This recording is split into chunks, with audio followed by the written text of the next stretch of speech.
সমুদ্রের ধারে একটা কাঁকড়া বাস করত। কাঁকড়াটা বারবার করে জলে নামছে আর বারবার করে ওর পায়ের ছাপ পড়ছে বালুতে, উঠে আসছে আর পিছন ঘুরে ঘুরে দেখছে, পায়ে বালু লেগে যাচ্ছে আর খুব মজা পাচ্ছে। আর বারবার করে ঢেউ এসে এসে কাঁকড়ার পায়ের ছাপটা ধুয়ে দিয়ে যাচ্ছে।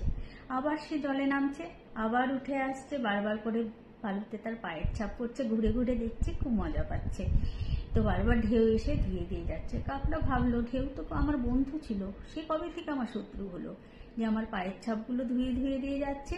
সে গিয়ে ঢেউটাকে জিজ্ঞেস করলো, ঢেউ ভাই, তুমি কবে থেকে আমার শত্রু হলে গো, বারবার করে আমার পায়ের ছাপটা ধুয়ে দিয়ে যাচ্ছ? তো ঢেউ বললে, ওই দেখো দূরে কতগুলো লোক দেখতে পাচ্ছ? তো কাকড়া বলল, হ্যাঁ, ওরা কারা? তো বললো, ওদের চেনো না, ওরা কাঁকড়া ধরতে আসছে, তোমাকে ধরে নিয়ে যাবে, তোমার পায়ের ছাপ দেখে দেখে এসে তোমাকে ধরে নিয়ে যাবে। তা আমি কি তোমার জন্য শত্রুর মতো কাজ করলাম না বন্ধুর মতো কাজ করলাম? তখন কাকড়া ভাবলো, ঠিকই তো, এটা তো আমি ভাবিনি। তাহলে বন্ধুরা, কারো সঙ্গে কথা না বলে, সরাসরি কথা না বলে কাউকে খারাপ ভাবতে নেই, কাউকে শত্রু ভাবতে নেই। যেই হোক না কেন, তোমার হয়তো তার কিছু কাজ খারাপ লাগতে পারে, তো তার সঙ্গে গিয়ে সামনাসামনি সরাসরি কথা বলো, তাহলে প্রবলেমটা অবশ্যই সলভ হয়ে যাবে। আর তাকে শত্রু না হয় বন্ধুই মনে হতে পারে।